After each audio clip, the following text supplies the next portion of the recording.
Okay, thank you. What I'm going to spend the next 30 minutes or so talking to you about is how to access the UK Biobank data. As Rory said, we have a system in place that we're currently reviewing, but for now I want to just show you exactly how you can have a look, see what the data is that we have currently in the resource, and how you can apply to use it. So, if you haven't already, I strongly encourage you to have a look at our website, and all the information that you need about the data that's in the resource and how you can apply is available on our website. What's probably of most interest to you as potential users of the resource is the 3 tabs at the top. You probably can't see them very well. There's tabs about how to register and apply to submit a research project.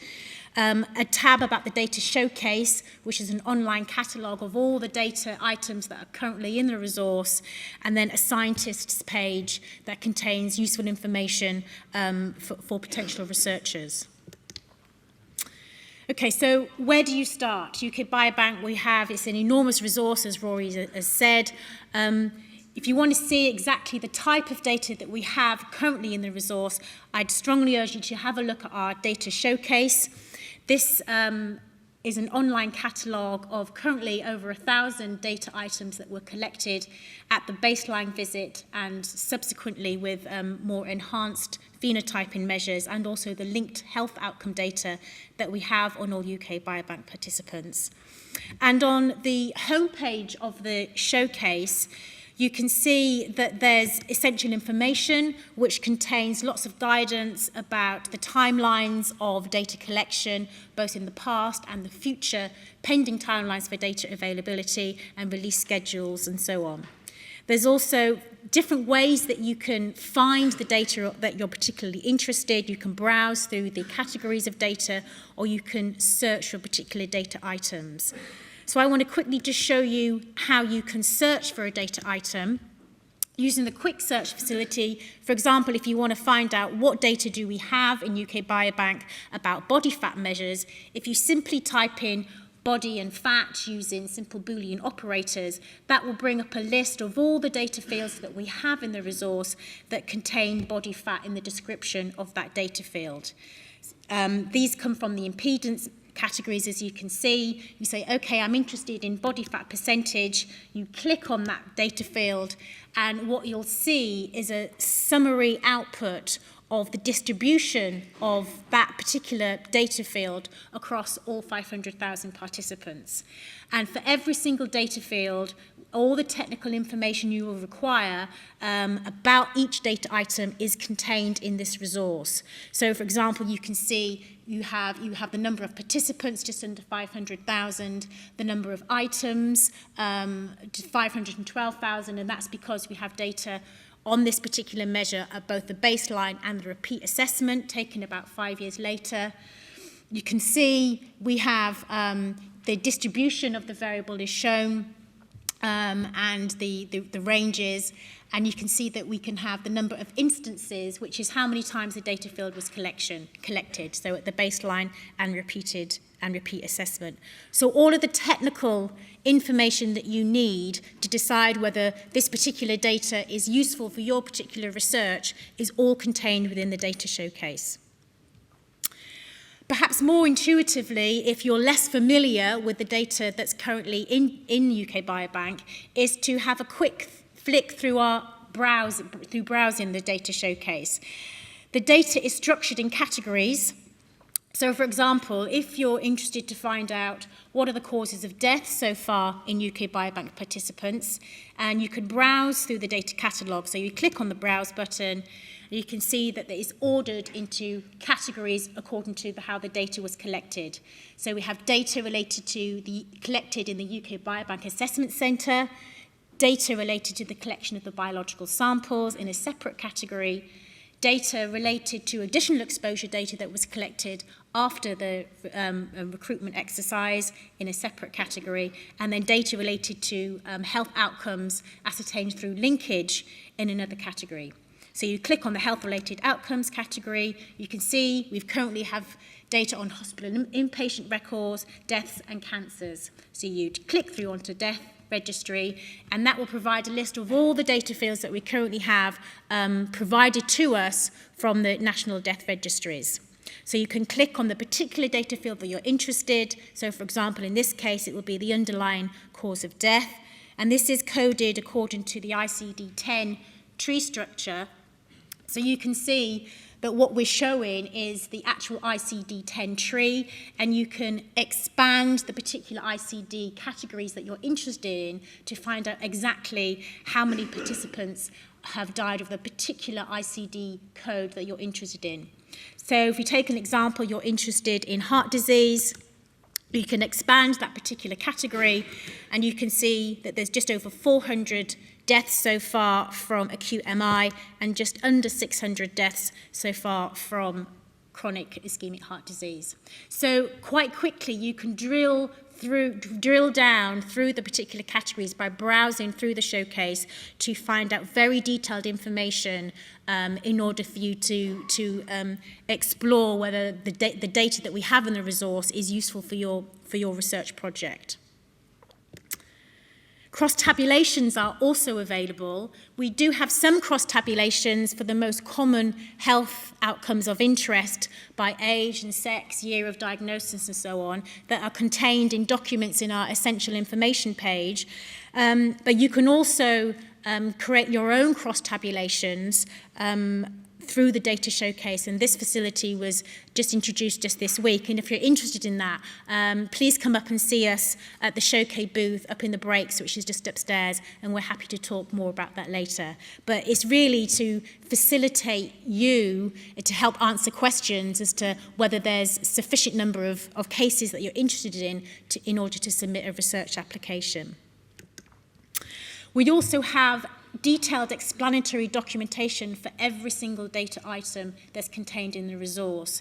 So for this particular data field, causes of death, there's a tab for each field on resources. If you click on that, that will provide you with documentation about exactly how each data item was collected. So all the information you need should be on the showcase. And if there's anything you can't find, or if you want more detailed explanation about particular data items, please do contact the Access team and we'll try and help you as much as we can. So that's kind of a quick whistle-stop tour about how you can find the data that you're interested in using the data showcase. So I just want to move now on to how you can apply to do research using UK Biobank data. The current application process, which Rory said we're currently streamlining, but for now there's four relatively simple steps in order for you to obtain data from UK Biobank. You have to register to become a registered researcher. You submit a preliminary application, then a main application which requires a bit more detail, and then that's approved by the Access Subcommittee. You then sign an MTA, and following payment we then can release the data or the biological samples to you if that's required. And then following your analysis, you're required to publish your research and then return the results to us. So broadly speaking, they are the four main steps you have to go through in order to access UK Biobank data. So first of all, registration. Why do you have to register? Well, we need to ensure that there's only bona fide researchers that are accessing the resource. We have to ensure that the resource is being used for research that's in the public interest. Researchers can be from academia or from commercial companies, but we do have to make sure that you are a bona fide researcher. So what's required from you? We need you to give us your personal and institutional details, and in particular, your individual institutional email address so we can contact you. Publications, if you have them, it's not entirely necessary, but some PubMed references if you feel they're appropriate, and a very brief CV just so that we can check your credentials and you are who you say you are. Okay, once your registration has been approved, you can then submit an application to use the UK Biobank resource through our access management system. And this is found on one of the tabs from the home page on the website. And this is the front page of the access management system. You can't see it very well, but it's really just to illustrate that it contains information about access policy and procedures, which I would encourage you to read before you submit an application. And once you're a registered researcher, you are then able to submit a new application, which is via this button online. And it's all done through the website, submission of applications, registration, and so on. So for a preliminary application, what we need from you is, at the very start, is just a very short, couple of hundred words, non-technical description of what research you want to do and how you want to do it. It has to be in layman's terms because this will go up on the website once it's been approved. And you need to state how it meets UK Biobank's purpose to be of research that's deemed to be in the public interest. You need to tell us approximately how number of participants you want to include in your research, whether it's a full cohort or a subset, for example, whether you want access to just data only, or whether you require biological samples, or whether, in fact, you want to recontact UK Biobank participants themselves for recruitment into subsequent studies, and so on. It's at this stage that you can also list collaborators that are working with you on the project. Now, collaborators really only need to be people who are accessing the raw data. They don't need to be co-authors on any subsequent publications, but they do need to be people who are accessing the raw data, need to be named collaborators. And here we need a payment of initially about £250, and this is just an administration fee so we can recover our costs of adjudicating the applications. So the main purpose of this very short preliminary application phase is for us really to see, is it of a scientific public health interest? Does it fulfill UK Biobank's primary remit? Is it feasible? Can it be done using the UK Biobank resource? UK Biobank can't answer every single research question. Does it require samples or recontact of participants? And if it does, then we will take a much closer look at those particular applications to make sure that the samples are being used in the best possible way. If it's just data that you require, then, as Rory said earlier, then we're very happy for you to have data for research purposes. And another aim of the preliminary application is for us to provide you with a provisional cost as to how much it's going to be to obtain the data for your research purposes. So that's the purposes of the preliminary. Once that's been approved in principle, you can then submit your main application. And what we need here from you is some more detailed methods about what you intend to do, some supporting documents if you feel they're appropriate, evidence of funding, again, if it's applicable for your particular research project, some statements as to how you're going to store the data securely, and this is where you select your data fields to create a bespoke data set through selection of the data fields through Showcase. If I go back to Showcase just for a minute, very early on, some of the feedback we were getting from researchers was that it was taking quite a long time to select every single individual data field to create their own bespoke data sets. So what we've done is created some ready-made baskets available, which are available through the category box, which is on the homepage of Showcase. And here, these are selections of common sets of data fields that may be of interest to you. So we've got several summary data sets, one on cognitive function, one on diet, for example, early life, education, physical measures, and so on. So you can use these as a starting point, if you like. If you select the category, then your basket is populated with all of those data fields within these categories, and then you can use that as a starting point, and then you can add on additional data fields onto that to create your own bespoke data set. So once you've done that, you then submit your main application, and the purpose for us at this stage is just to clarify with you exactly what it is you intend to do and how you're going to do it, to give you some idea about the timelines, and it is also possible at this stage for you to submit phased applications. So we fully appreciate that, for example, now you might want the baseline data to conduct some cross-sectional analyses, for example, but that in the future you may want health outcomes from linkage, genetic data, imaging data, and so on. So you can state in your application you would like all of this data, and then you can come back to us when they're publicly available, and we can make those additional data available to you in due course. So in this way, you can have one research project with lots of updates of the data coming to you as and when they're available. One of the aims for us at this stage is to check that you have all the, we think you have all the data fields that you need to do your research. And if you're requesting biological samples, we also use this opportunity to make sure that the volume that you've requested is justified. And this is where we also give you your final cost. Again, we're only doing this for cost recovery purposes, and if it's just the basic data that you want, it's about in the order of about £2,000, and this is for any amounts of data on any amounts of participants. The cost is more if you want large or particularly complex data, or of course if you want access to biological samples, or if you want to recontact participants. That is also done on a more bespoke charging model. All applications are not approved by us, they're approved by the Access Subcommittee, which is a subcommittee of the UK Biobank Board. It's chaired by a non-scientist member, Ms. Tara Cam, with a legal and ethics background, plus 3 members with relevant scientific expertise, Sir Mike Rawlins, Professor Andrew Hattersley, and Sir Andy Haynes.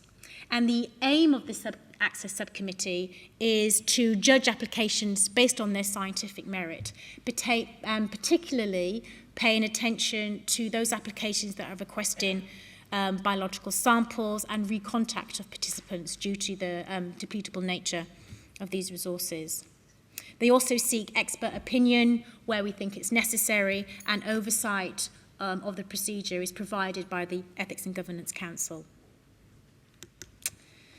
So once your application's been approved, you've signed the MTA and payment has been provided, you can then download our data files from the UK Biobank servers. And if you've requested biological samples, we do stipulate that all assay results, if your laboratories are doing the assays, that the assay results are returned back to us before we make the baseline data set available to you for your analyses.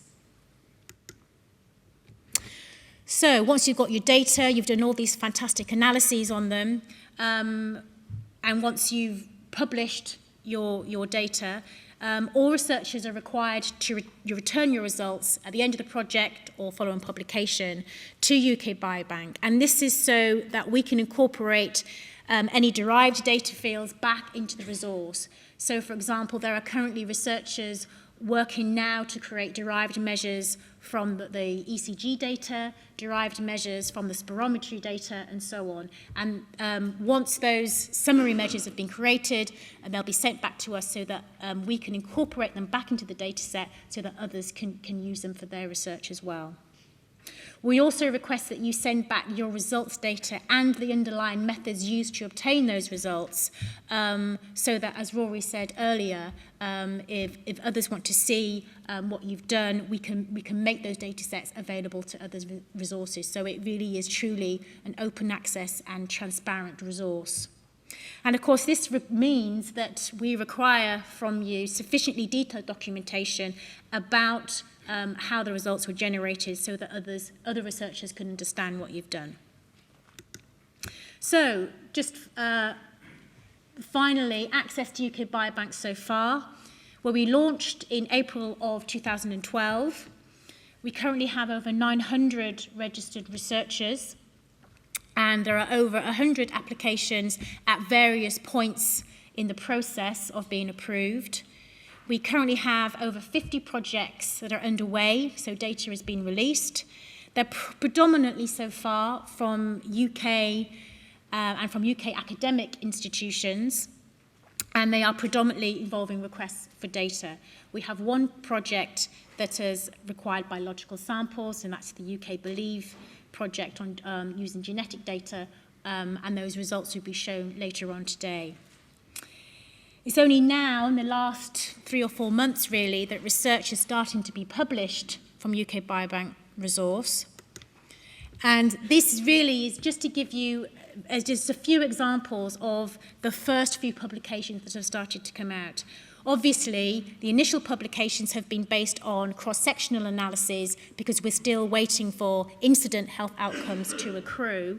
But even though these are based on cross-sectional analyses, the baseline data, there is a broad variety of research topics that people are working on.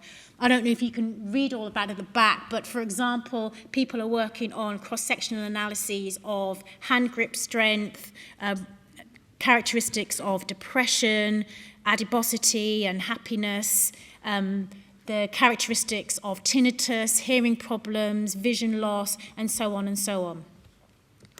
So really, I just want to leave this up as a final slide just to really just highlight some of the topics that people are interested in. These are all topics that people have been approved to work on, and it might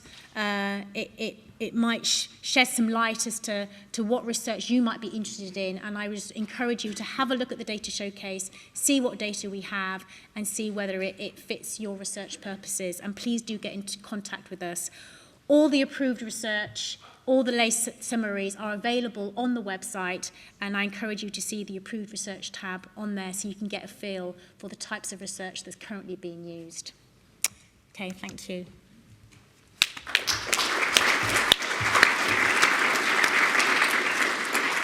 Thanks very much, Naomi. I mean, we have time for the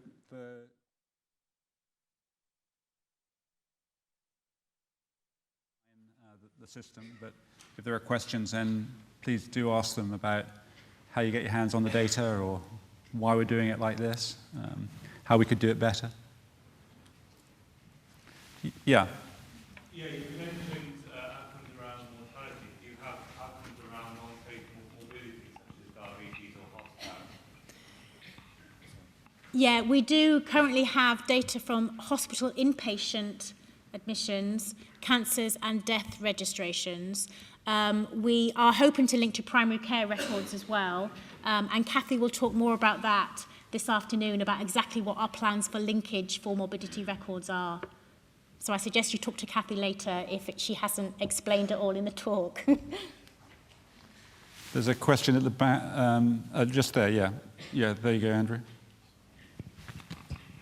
Thanks. One of the slight disadvantages of an open access system is that you could have two groups of researchers unwittingly working on exactly the same thing at the same time, where one group really is wasting their time. Do you put people in touch, or do you inform them if two applications are basically doing the same thing, or is that serendipity that they find out? We do inform them if we find out that there seems to be a lot of overlap between different submissions. And sometimes they do get in touch with each other and they're like, great, we're very happy to work together, and they submit a joint application. Sometimes they say, great, thanks for letting us know, but actually we prefer to work on our own, and that's fine as well. At the end of the day, it's up to the researchers. There's a question just there. Is the access open to the pharmaceutical industry for biomarkers, for example? Could you ask the question again? Is the access to the biobank samples open to the pharmaceutical industry? Yes.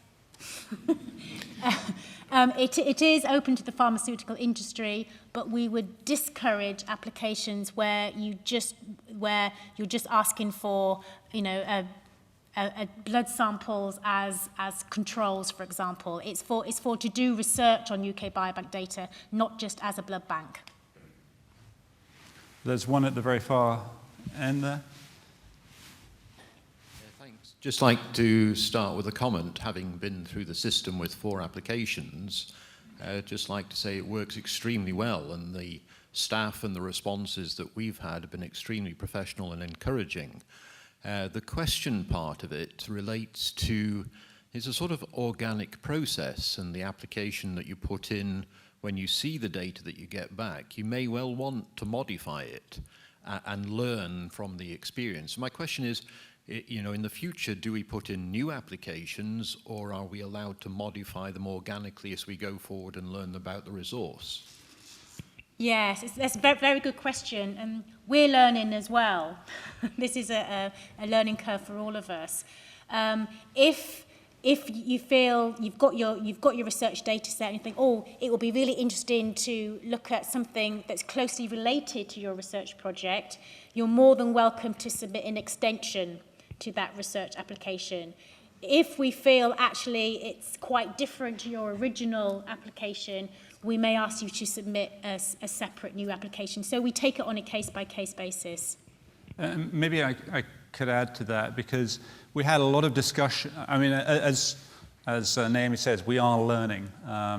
We're not aware of a resource that has this kind of truly open process, and we're trying to streamline. We had a lot of discussions with the funders and with the Independent Ethics and Governance Council, which the funders set up as an oversight body, independent of UK Biobank, to look at various issues. And the access procedures that were developed, we all recognized were potentially overzealous in terms of checking. But we felt that the thing to do was to put them in place to ensure that nothing went wrong, and nothing has, and then at this point to do a review to look at ways in which to streamline it.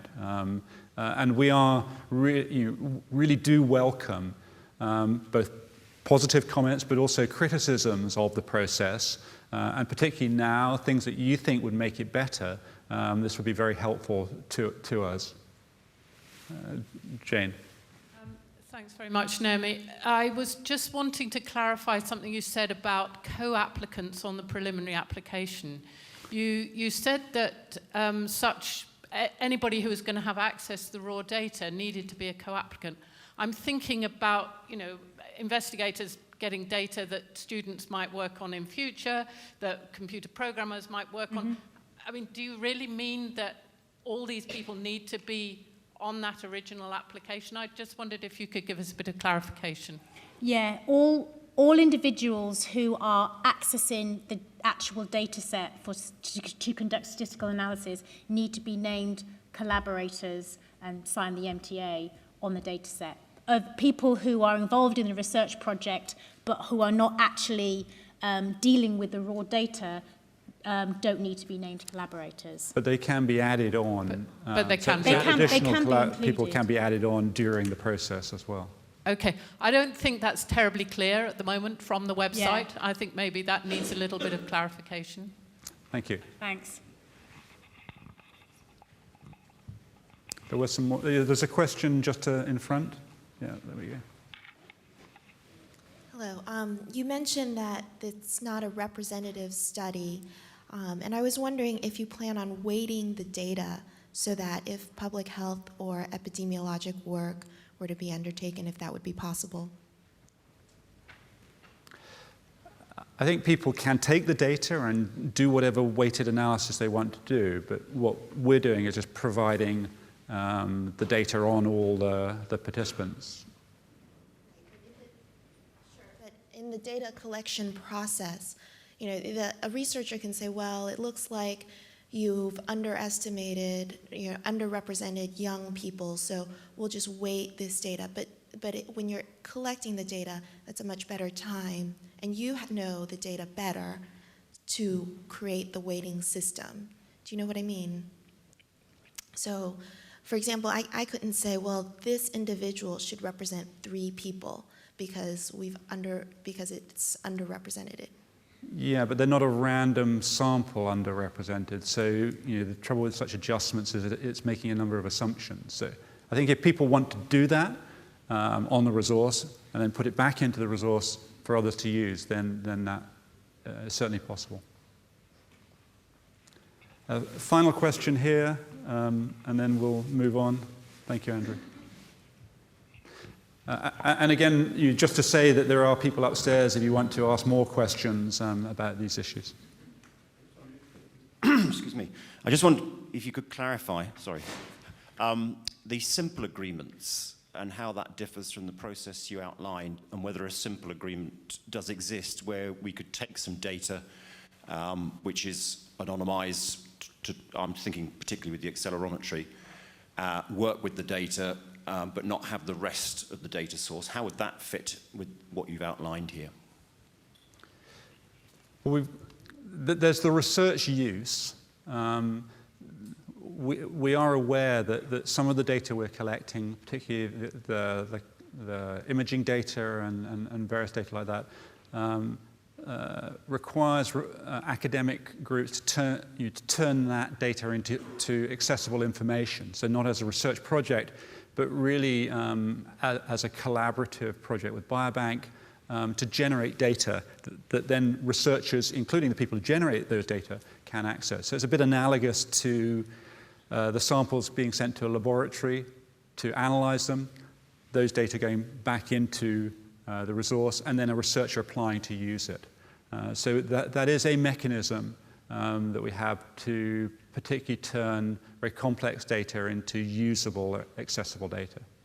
And that's done with anonymized data on a subset of data just to develop the methodology that then can be applied to the whole resource. And then those data become data that are available to all researchers with no preferential or exclusive access. Okay, well, there will be more time for questions, and I say there's time for questions in the